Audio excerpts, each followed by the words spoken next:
Hello everyone, it is Friday the 4th of June. What time are we on? We're on at 8:59. I don't know why, I sometimes just like to start these before 9 o'clock because actually otherwise I just find myself kind of hanging around and getting ready and prepping all my stuff, and I've got my coffee and stuff. So if we don't know each other, every Friday morning I do a live stream broadcast. I run something called the Roadmap MBA, which is a real-world business course where we go through everything you need to know for your business or career to basically help you grow your business or take that next step. One of the things that we really kind of pride ourselves on is actually it's giving you real-world examples on stuff, and in everything from the classroom sessions to the live Q&As. I do interviews on a Monday with really kind of good guests. It's trying to just share real stuff which you can use, but also people that can hopefully be a little bit inspirational because they're relevant to what you do as well. So every Friday, either people send me in questions or it's stuff that comes up through the week. Or actually, I like to give real world examples of stuff which is relevant. And actually, as I'll talk about later, when you're looking to differentiate your business or service or whatever it is that you do, we'll talk about how you do that in later kind of in the session. But actually, and good morning, Simon. As always, thank you. But one of the things I wanted to talk about was actually something that happened this week, and it's a case study I'm going to talk about. And I'm a boxing fan, have been for a long time. And it was an announcement between Matchroom Boxing, which is Eddie Hearn, who also looks after Anthony Joshua, amongst others. And almost they've ditched Sky Sports after 25 years to go with a streaming service called DAZN. I think that's how you say it. And I just wanted to talk about it as a real-world business strategy example, why it's a clever move, why I think it's interesting. But again, this happened yesterday, and it's that ability to react and just talk about real stuff which is relevant is hopefully something that I try and bring to people on the course. So I've kind of given you my hello and welcome. This week, my voice is a little bit better than last week. Last week, I suffered quite badly with hay fever. So the pollen really kind of got to me, so I was suffering a bit last week. A little bit better, still not perfect.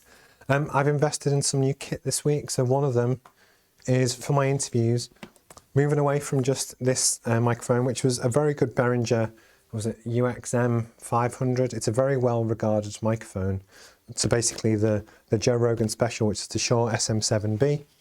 And as part of doing that, why I'm always keen is that for me, my business is my baby, and I kind of take pride in everything I try and do.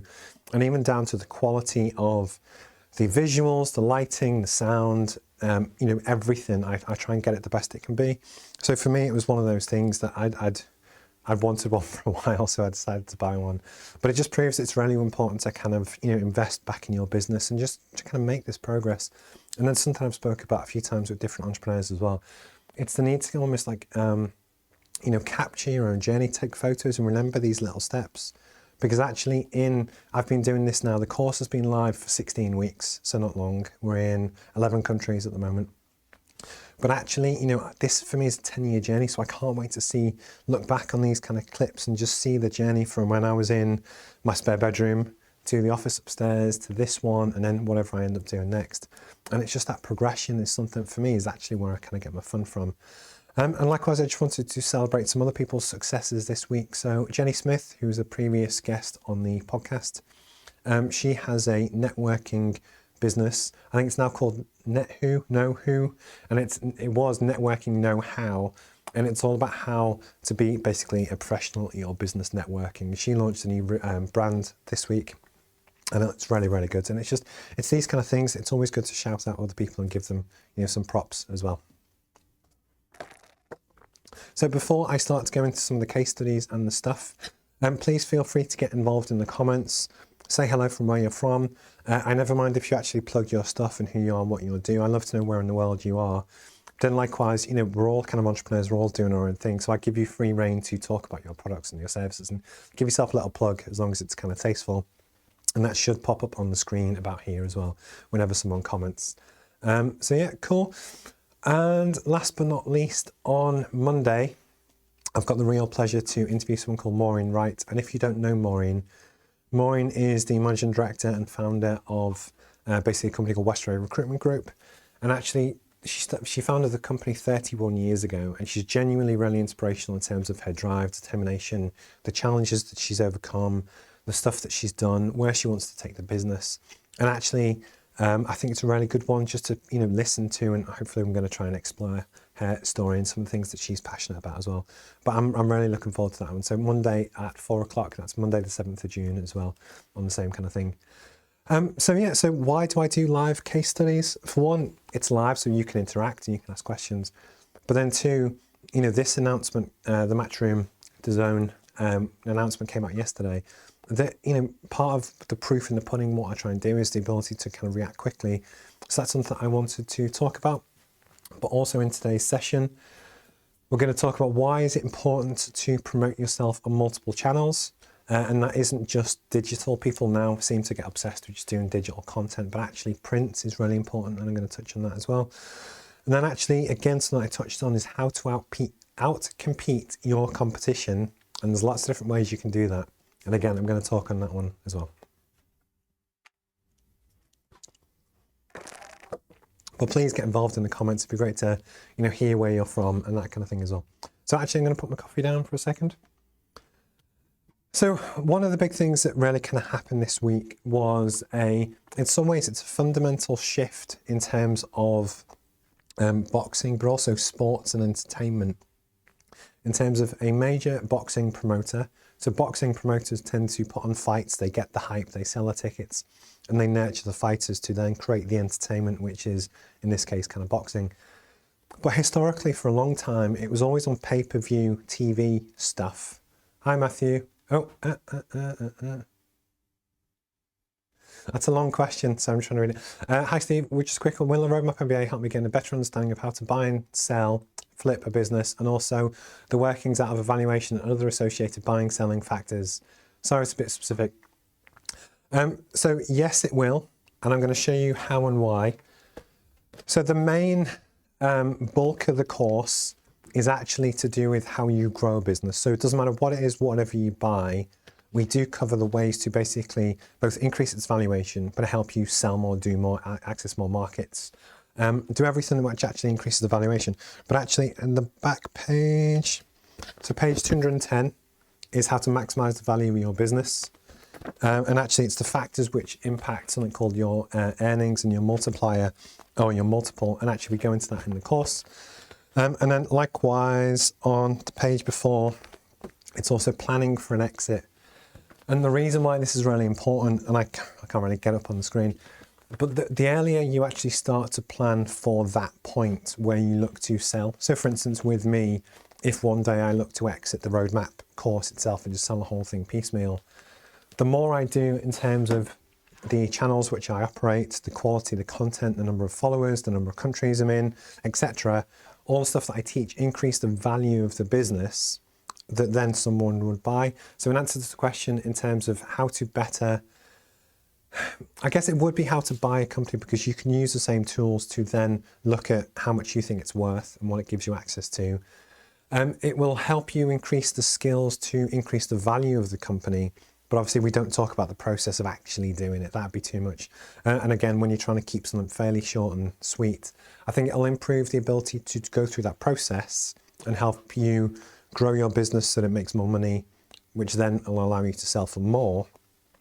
But it won't tell you how the nuts and bolts to actually do that kind of thing, just because it kind of be beyond the remit of the course. And also it's different, depends on what your aims and ambitions are and stuff as well. So hopefully that's the answer. I thought you might have had a copy, but if you don't, that's cool. I can always send you one. And then likewise with the kind of classroom sessions and stuff as well. Part of the thing that we do is that people on the course can say, actually, Steve, I'm trying to raise the valuation of my company. What are the ways that I can do that? And then again, I think it was page 214, you can actually flick to it and we can work on those things over time. And it's in the same way of trying to get fit for the Olympics. You don't just turn up one day and then want to compete for GB. It takes years of kind of just tweaking and getting your nutrition right and that kind of thing. And when you then use that to business and sales, one of the things that you would talk about is consistency. So the fact that I do these every Friday is one of the things that people would buy into, and it's that kind of process. So hopefully that kind of answers the question. But no, genuinely, I appreciate the question, and I'm still waiting for someone to comment on the Drake meme, which I wanted to use. But that's the beauty of kind of doing this. And the other thing which I've really enjoyed is on the classroom sessions on Tuesdays, there's a lady on the course who I only met recently through an Epic kind of event. And their business was stagnant. There was quite a lot of risk, and actually it wasn't doing particularly well post-COVID. And there's been things that we've been able to identify, do and change just in the space of like 5 days, that she's joined the sessions, and actually it's made a real impact. And part of that is because I get paid to do this in person in real life. You know, I don't just teach stuff. I can give you my honest opinion for what I would do and how to make an impact, if that's cool. I've just noticed my questions aren't coming up on the screen, so there's a chance I've pressed the wrong button. And 1 second, sorry about this, guys.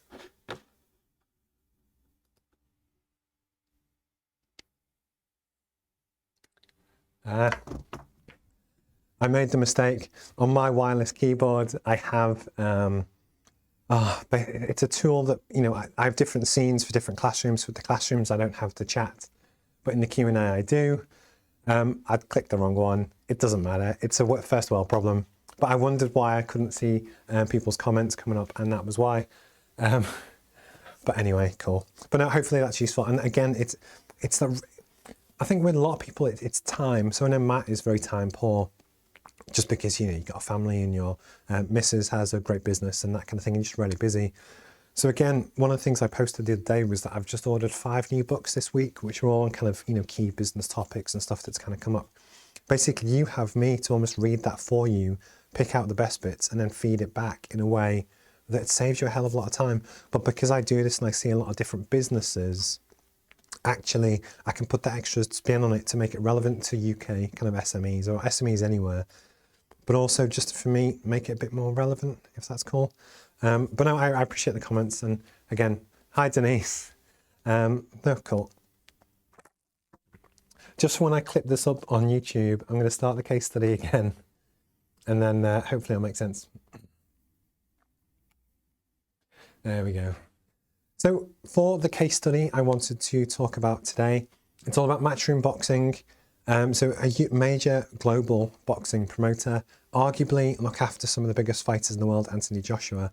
And there was a fundamental shift this week to do with how they wanted to do their business and operate their business in a way that they've moved away from Sky Sports and actually moving towards DAZN. So what is the terms of the deal? Basically, you're looking at a 5-year deal where they've got rid of Sky Sports and they brought in DAZN. They've got complete control now on the supply chain, and I'm going to talk about why from a business strategy point of view that's actually quite impressive and quite important. But what they've also done is diversify their business, and Eddie Hearn, love him or hate him, has diversified his business into new areas, which actually is relevant to him. It gives them more control and also give them more profit in a few different things. They have complete control of the production, so they now don't have to worry about Sky Sports and what they're going to do and their prices and that kind of thing. And actually, the new offer starts at just $1.99 a month, which if you're a Sky Sports subscriber, that's not cheap. And it's one of the things that I wanted to kind of talk about. But what was quite interesting, I'm just going to get my pens, is that in the course when we talk about business strategy and diversification, I'll just get the page up for you. So now we've recently done this in some of the modules on strategy.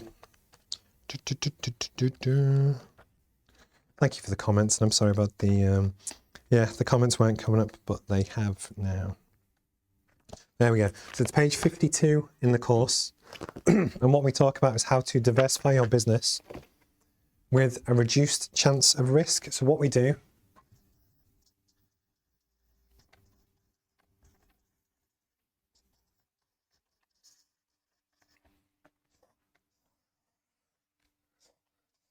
so this is called an and soft growth matrix, which don't worry too much about what that means.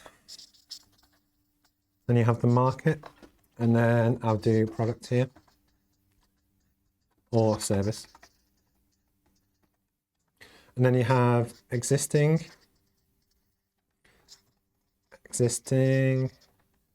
new.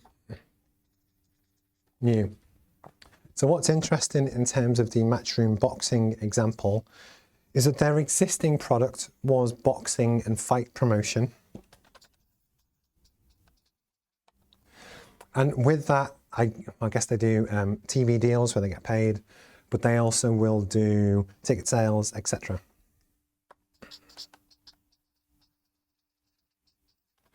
So with Eddie Hearn, with his company, he then has the decision. I need a table, which I'll just put there. I think I'll make it easier. On when he's looking to grow his business and actually diversify his business, which is the crucial thing. One of the things that we talk about in the course is why it's important to only do one jump, not two. So for instance, one. So you have your core offer, which could be boxing. In Matthew Ward's example, it could be logistics or packaging. Actually, that's a good example where you have a logistics company that then diversifies one jump into an adjacent market, which is packaging. But anyway, in Eddie Hearn's case, he has boxing and TV rights. And what he's done in terms of this deal is move away from a major controlling stake or partner in terms of Sky Sports that would have had a lot of weight and control on distribution and fees and stuff. And if you do one jump, so he takes his core market and then jumps into an extra step, which is, in this case, when they launched Matchroom Media, which he announced in the press release yesterday, that is one jump. So they're sticking to their core market of boxing and then diversifying one jump into media, but particular boxing media. So in terms of for Matchroom events or Matchroom group or whatever they're called about, they've only made one jump into a new, I've done it the wrong way around. That actually should be there. It's into a new market where they've got their core product, which they understand the fight game, etc. So they've then launched this new service, I guess, to actually control the whole supply chain. The mistake would be is if you do two jumps, not one. So one is you keep one core existing fundamental of knowledge or market or sector. So I'm going to use LV Shipping as an example. I'm going to guess that they started in the northeast of England and they built this great logistics business. Then they can take that core skill set, the known, which is the logistics part of the business, and then grow internationally, which is something that they've done very well. And then as the business has grown, once they've made that stable, they've then actually diversified into LV Wallenbeck and they do packaging and stuff. But they've then done, in terms of the market, they went from UK to global, doing the same thing. And then once that was secure and existing and they knew what they were doing, they then moved into packaging. The mistake would be, and a lot of companies kind of make this, is that if you have a business, and I'm going to use Denise as an example. So Denise runs a machine shop out of the northeast, very good, make a lot of stuff, quick turnaround, kind of manual machines, and it's to make generally physical components, which they use on CNC or milling kind of machines. If they were to launch a new product or service to then make other stuff using the same skill set, that would be one jump. And then if they wanted to start to export to Japan, that would be a second jump. So the first jump would be the new product or service, which is to do a new offer for clients. But then if at the same time, they also tried to go to a new market, which was to learn the Japanese market and how to sell into that. Basically, whenever you've got two unknowns, so one jump is one unknown, where you have a relatively low amount of risk because actually you kind of know what you're doing, you're just making one jump. But if you do two jumps, which would be to try and enter a new market and a new product at the same time. So it could be the equivalent of, there was talk for a long time that Apple were going to launch a car. So if they just, if they just launched the car, that would actually still be just a new product or service offer. And they are global. So if they also tried to go to Mars at the same time, that'd be too much of a stretch. That actually, because of the unknowns and the difficulties in doing that, basically the risk just exponentially grows. So if you can, you always want to try and do one jump, not two. And the reason just why I thought that this case study was really interesting, because it gives Matchroom and DAZN, or DAZN, it's hard to say, basically more control end to end. They get to move the risk. There we go. Move the risk away from a dominant player, which could be Sky Sports or whoever. Just basically, you know, we don't know what goes on behind the scenes when they're negotiating contracts and stuff. Because again, when you talk about distribution, any drug dealers out there will always know that you really want to control your own distribution. You kind of learn that in DMX songs. But anyway, but what they've really done is end to end, look at a new way to actually provide their product to market. Arguably, it's cheaper. It's also a cultural shift. So in the course, we talk about something called a pestle analysis, which we actually cover in the marketing module.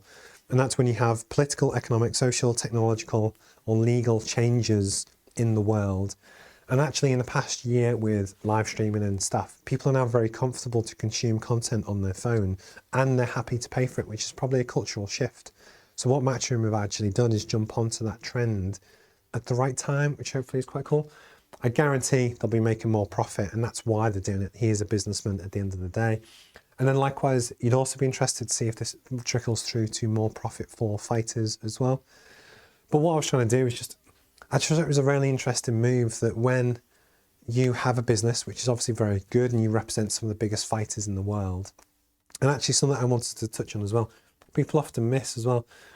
With boxing, yes, you actually get the big names, the Tyson Furys, the Joshuas, the Wilders, etc. But there is a whole stable of fighters coming through that have been around for a long time. And it's this pipeline that Matchroom also own the rights to and actually look after, right from people starting their career all the way through. And it's a great example of how you can grow a business, how you diversify it. You have the physical events, you have the streaming, you have the TV revenue, you have the fight purse, you have the management fees, you have the media company. It's a really clever business model. And actually, Eddie Hearn, love him or hate him, he's actually quite good at what he does. So that kind of overran slightly from what I planned to do, but never mind. But no, thank you, Matthew, for the comments and stuff. And it's just, yeah, hopefully this is kind of interesting. I'd still love to know if anyone tunes in where you're from in the world, and just say hello and, almost give your business a bit of a plug. And also, I can't remember who it was last week, said that I was too noisy when I took a drink. I'm sorry about that. It's the Costa Cup. I can't help it. I'm mic'd up, but I do apologise, but it is kind of quite good fun. So next, I'm going to talk about why it's important to promote your business on multiple channels. So I think one of the problems that most people do nowadays, because it seems like it's the cultural norm. People talk about, Twitter, Facebook, Instagram, LinkedIn, and they concentrate solely on digital platforms in terms of to promote their business. There's a guy called Mark Ritson, who's a famous world marketing professor, really knows what his stuff is. And basically there's loads of case studies where essentially the more channels that you promote on, the better your success will be. So essentially, if you have, I'll go old school, along the bottom is the number of channels that you promote on.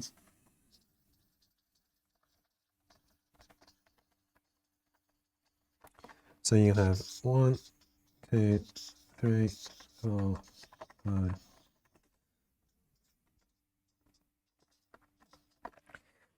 When you're looking at the channels that you promote your business on, and it could be, face-to-face, phone calls, Instagram, Twitter, whatever. The more channels that you actually promote your business on, the better you'll do, the better you'll get customer attention, the better you'll get people's attention. And actually people trust things more if they see it from multiple angles. And what was really interesting, actually kind of sparked my interest, I actually saw this. It was in a local magazine, a print magazine, which came through my door at home the other day. And it was for Allies Group.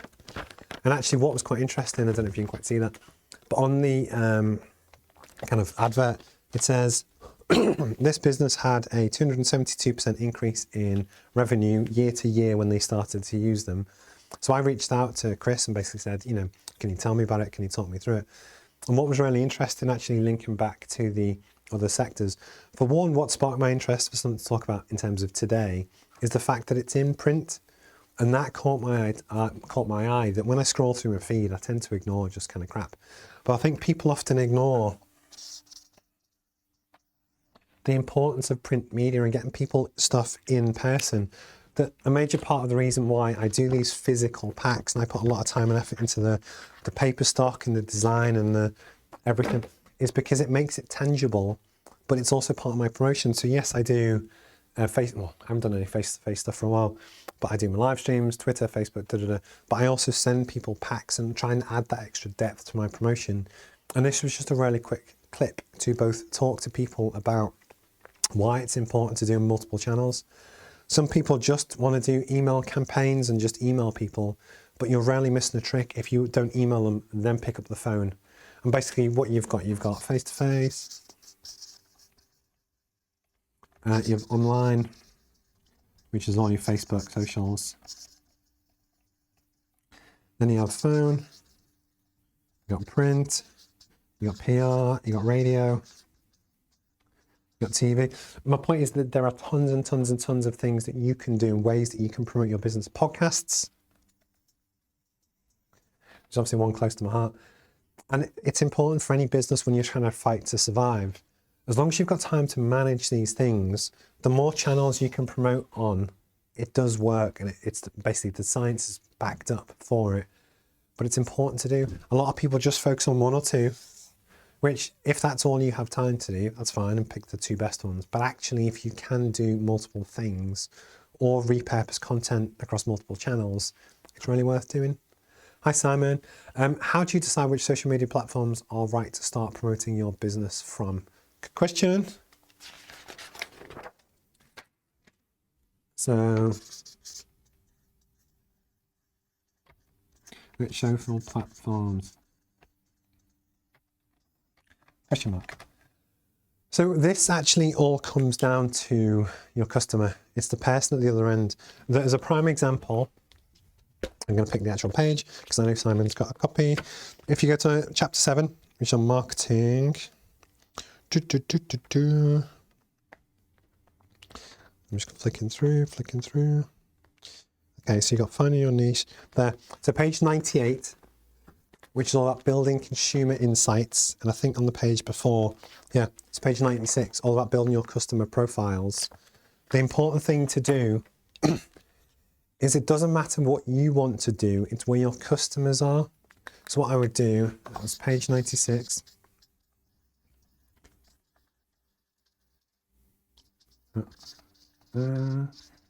Funny when you have to write under pressure. So you got customer profiles. And then what it comes down to is, what's your aim to do? It's actually why are you looking to promote? I'm going to guess this is to do with Shy Burns and the t-shirt brand. But essentially, the only thing that matters is your customer. What do they look at?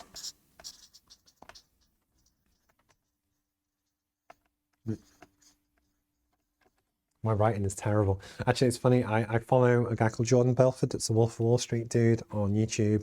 And when he draws on his board, it's atrocious, but he still kind of, as long as he talks you through it, it kind of works. So basically, all about your customer profile. What do they look at? And that's your answer. But also it's what you enjoy. So for instance, I don't mind doing video and doing this, and actually I'm hopefully quite good at it. But actually that opens up live streaming a video to me, is where some people absolutely hate it, in which case I would say get over your fears and do it anyway. But it's all about the customer.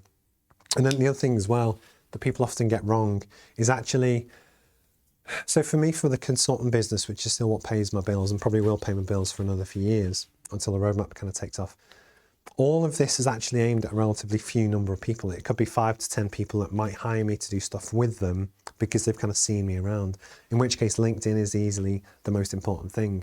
But it's all to do with quality, not quantity.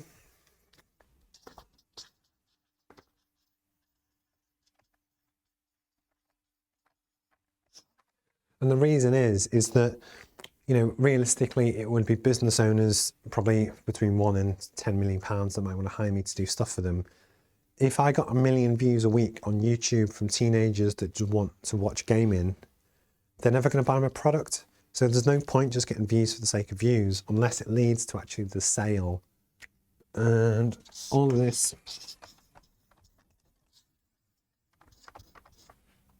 And it's whatever your aim is. Likewise, if you were just looking to launch a mental health initiative where you're just looking to get the word out about support and stuff, again, it depends where they're at, what the groups are, and where your audience is what you should do. So for instance, you have Weibo, which is a massively popular Chinese network.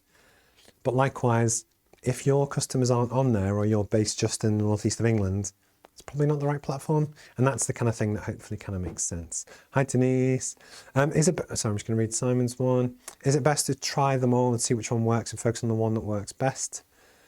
Again, Simon, it depends on where your customers are. And basically, wherever your customers are, keep doing that. So for instance, with the live stream, I know that LinkedIn is my main target audience for a while at least. And even if nobody looks and views and interacts, I know it's the right thing to keep doing them because it'll help me get towards my goal, and actually this is where my customers are. So I would actually say no, it's not the one that in theory works best. It doesn't matter. It's just about, most businesses actually get to the point where they do tons and tons of promotion. Eventually the dam breaks and they seem to be an overnight success. But it's having being confident enough to just keep going, even if nobody turns up, because it's the right thing to do. Hi Denise, makes me realise a small company of 3 of these strategies would be manageable. The whole point, Denise, again, is that most business books they talk about really high level stuff that is meant for Coca-Cola, Tesla, whatever, because to them that's sexy. But one of the things I really try and do is that just because I live this every day, the trick is to break it down and really look at what is the right thing to do for you at the right time. So when we're talking about diversification, that is important, and that's something to look at. And likewise for yourself and your husband, risk would be as well, just in terms of there's only 2 of you, so there's a big staff risk there that likewise if something was to happen to one of you, the business would be in trouble. But then likewise timing is also really important. So arguably this is where the kind of consulting side to it comes in, that actually if you were looking to grow the business and you're very secure now and grow it for the next 5 years, you would focus more on the strategy side to it in terms of diversification and stuff. If you were just looking for revenue or profit or benefit over the next kind of 2 years, or even just to survive the next 12 months, personally, I would also look at, yes, the strategy in terms of stuff we spoke about in the classrooms about how you promote the business, but I would just sell the hell out of it to get people out there, because you need the revenue quickly to stay in business. And that's where it's always really important to have a different mindset at different stages in your journey, for different things. So hopefully that makes sense. And it's almost a bit like a Rubik's Cube, which I keep on my desk, that the whole problem of everything we're looking to solve isn't just the one move. There isn't a set process that you do this, then you do that, then you do that. Because the truth is, like a triage in a hospital, you have to do the right thing at the right time based on what's important to you. So even though there's a lot of stuff that you can do on business strategy to help theoretically grow business and do all the right stuff, if there's a risk that you can run out of cash in the next 3 months, none of that matters, if you don't survive the next 3 months. And even then, the process would be is that I wouldn't focus on social media, because that's too much of a long game in terms of your brand building. I would then be hitting the phone, calling on people that and actually doing the face-to-face stuff to do old-fashioned sales, because actually that's the quicker return. And it's these kind of things of why it's important to change over time. But no, thank you for the question.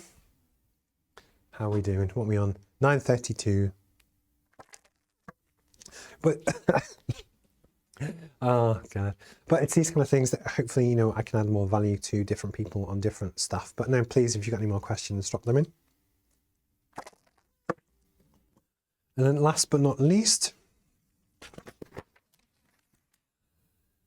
the one thing in business, and it could be to Matthew's flip, or it could be to Denise's business or mine or whoever, is that how do you outcompete your competition? We all have people that we compete against. They all do different stuff. Everyone has their own different strengths. And actually it's really important to almost know that so that you can work around it. So one of the questions that I asked in the NEPIC strategy session last week was, why are your competitors better? It's a really important question.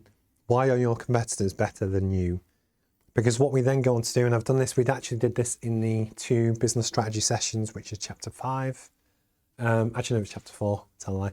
Over the last few weeks, the way to do it is that you do something called a positioning exercise, which if I find the page, and basically what you're looking to do is you plot on 2 axes the strengths of, actually it's under marketing. Where are we at? I just like to show you the actual page to show people what's on the course. So page 90. And what we do is that we plot you, but also your entire sector, your competitors against one another, against different axes. And you can do this multiple times. And it could be that you pick, I don't know, price and quality. And if you take, I'm going to pick an early one, watches, price against quality, what's expensive but really high quality? Rolex, What's high quality but lower price? I'm going to go Casio. It's a different type of watch. And again, if you're going to launch a new digital Casio type watch, you position it differently to Rolex.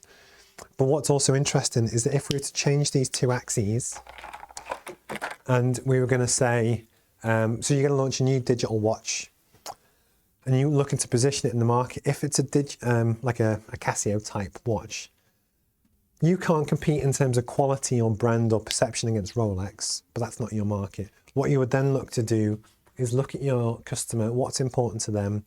One might be quality in terms of build quality. And then the other one could be suitability for outdoor adventures. I'm going to say, I don't know, waterproof or whatever. But the idea is that if you're this new brand that wants to launch this new watch into this sector, when you understand your strengths, you don't compete on the same playing field as Rolex for that thing. You pick your own niche. So actually, if you're the best, most waterproof, high quality adventure watch there is, that's how you promote yourself. But if you're not, and it's really just finding your niche. Like I was on the cost one, it might be that you actually have a high quality, low cost watch for new markets. And I'm trying to think, maybe Swatch back in the day could have maybe done that. Well, I'm saying that I know swatches are quite expensive, but you get my point. There's always a niche for different things. So it's really important to kind of go through this exercise and look at your competitors to see who does what. But what's really interesting and people often miss is that when you've actually kind of found your strength, you can play hard on that. So for me, it's making business education accessible is the mission. And what I try and outcompete people on is the quality and the interactivity of the live streams, the questions, the textbook, etc. But the other thing as well is that arguably there are hundreds of books and stuff out there, and arguably people could copy the content. But what they can't copy is the execution. And it's that execution in terms of, you know, the packaging, the interactivity, the ability to answer questions, the ability to react quickly. So for instance, if I was to plot myself against universities are great and they obviously have a lot of strengths and very credible and trusted supply chain and stuff. But to launch a new university course to then give real life case studies for something that happened yesterday is very difficult. And also because they have to teach an audience that work in businesses all around the world at different sizes, they have to teach a generalist business course for that reason. And that's true with any MBA or whichever. I personally go hard on small businesses because actually the challenges that they face are different and the challenges that people face who work within them are different. So I'm really kind of honing down on the niche. But actually, yeah, just the ability to find what you do. And a great example again, which anyone can do, is customer service.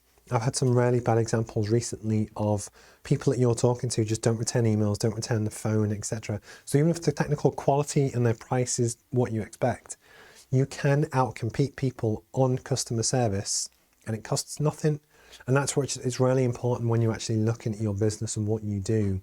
You could make a coffee shop which competes with Costa. And, you know, just knowing your customers' names and making it a friendly place for dogs or kids or whatever can be a USP, and that's the best way to outcompete your competitors. But also you can make it uniquely you, that likewise, you know, that can be your USP. So hopefully that makes sense. I've seen the chat go crazy, so I'm just trying to catch up. Good advice, thanks Denise. Hi Jonathan, mass email promotion is everything new. Try it again. Mass email promotion, this is everything new thing or we install. Or personal email, you bought this and it's new by the manufacturer and we thought you might need to know. Okay, so I see what you're saying.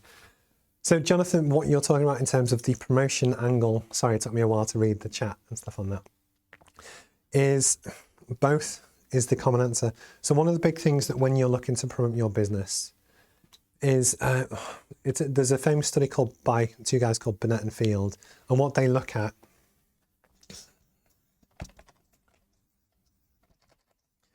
so in terms of your company promotion, you want to do 40%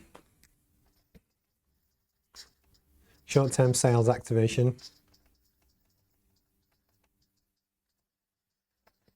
and 60% brand building.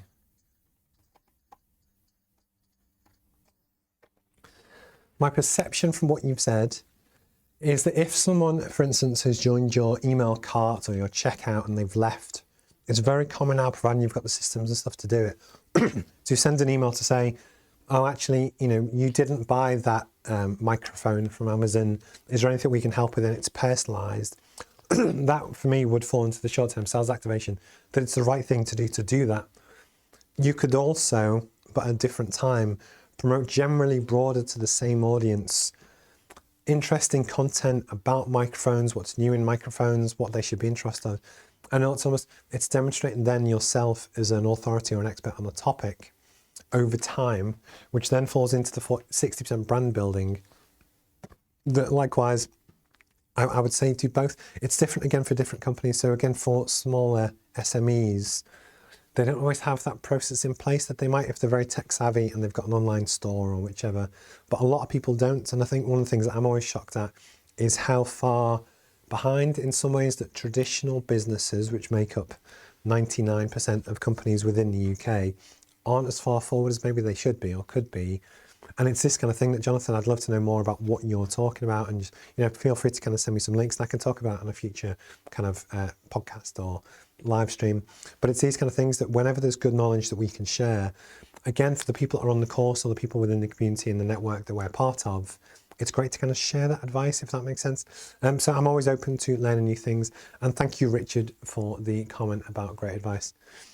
So today, that was pretty much it I was going to talk about. It's always funny when you do these things because things always go wrong. But then likewise, I always try not to be too hard on myself because I'm a single solopreneur, same as everyone else. I have my own business, which I try and talk about and do and add value to my kind of customer base and the people on the course. But then likewise, if it's not perfect, I'm doing my best and it's, hopefully it'll improve. Like even at this morning, at the start, when I forgot to put the chat thing on, it doesn't really matter, but it is what it is.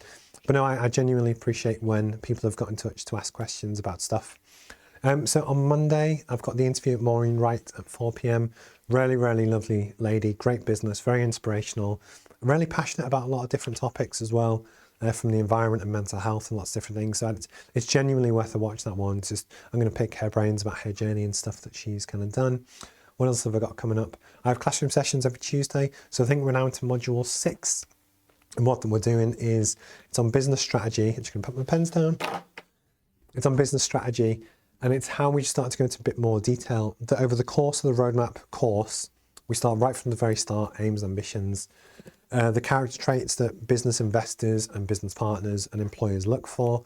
Then we cover your personal brand, about why it's important to promote that, what to do. Then once we've done that, one of the things I always talk about, and it's probably my kind of thing, is that it's really important to get the strategy right about what it is that you're going to promote and why that's better than anyone else out there before we go into marketing, sales, etc., which then help you kind of grow.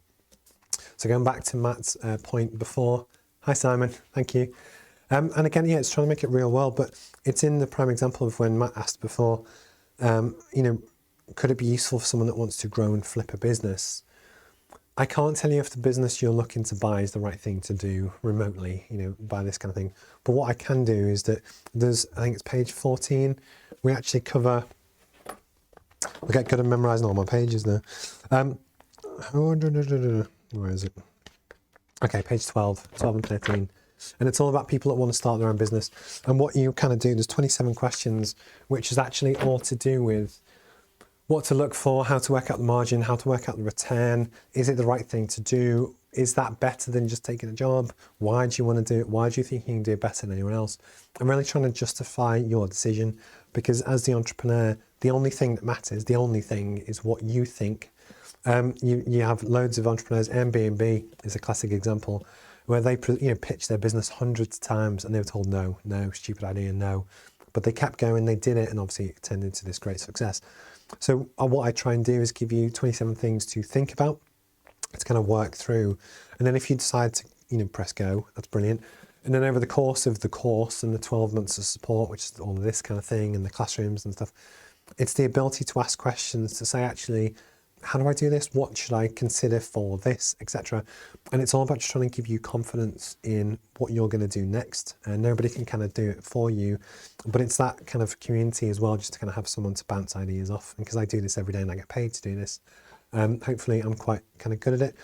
And yeah, so I'm going to call it quits there. My voice has just about survived the 44 minutes so far. We had a few kind of mishaps when the piece of paper started to fall off the board, and then it is what it is. But again, this is part of the real world side to it, is that, you know, I'm in Gateshead. After I finish this call, I'm going to jump back on my client work. And, you know, for next week, I'll try and come up with more interesting content, and just, it's trying to add as much value as I can, because actually that for me is what I want to do, is the USP, as opposed to a lot of the generic stuff which is out there. And then likewise, I've got, well, 5 new books to read, which were kind of recommended to me this week. And then what I do is take in the knowledge, try and process it. And then as I do version 2 and future live streams, if I think there's something interesting, I clip it up, I talk about it, and try and make that business education accessible to you and to everyone in a way that they can hopefully understand. And that's my big thing. And you're going to see me do this for the next kind of 5-10 years, hopefully, unless it all goes tits up, in which case I will have tried my best, and then you can't really say more than that. So thank you for your time. Denise, one last comment. At least there was no guitar. This is funny. So true story. So in the classroom sessions on Tuesday, this is funny. We had, you know, a group of people all good on the course doing stuff, and we were talking about strategy, and it was great. And I try and encourage people to join the sessions just to kind of get a feel for what we do and stuff. And there was this one guy joined, no camera, nothing, didn't say anything. And then halfway through the session, it was blatantly a video clip. But you know how you get rickrolled? It was almost where he started on playing his music really loud, and we kind of got video bombed, which was quite funny from the classroom session. What it did was teach me to be a lot more selective about who I let into the room when we do the classroom sessions every Tuesday, 3 o'clock. But it was quite funny at the time. But again, because we're all real people, and this doesn't broadcast to millions, or even if it did, we're all kind of in the same boat that I've learnt my lesson. It's quite funny, and actually it gave us something to talk about a little bit as well. So Tuesday classroom sessions, 3 o'clock. We walk through the course. Even if you're not a paid member on the course, for this first kind of run through, it's really useful for me to get feedback, and we talk things through, so that when I launch version 2, it will be so much better. And I'm kind of working on that now. And anyone on the course, any paid members on the course, you know, automatically will get the free copy sent through to them, etc. as well. So nobody will ever miss out on stuff. And basically what we're trying to do is just make the best business education course that we can, which is accessible in terms of the language we use, the price, the video content, the ability to ask questions, and all of these things are ways for me to try and outcompete my competitors, but likewise create a scalable business that I must admit I'm quite proud is in 11 countries now. And I'm just going to try and keep growing it over the next few years. So cool, I'm going to call it a day. That's 9:47. Thank you for your time. Have a wonderful Friday. Have a wonderful weekend. Hopefully my voice is starting to get back to normal soon. And yeah, I will see you on Monday for the interview with Maureen. All right, cool guys. Have a nice weekend. Thank you. Bye-bye.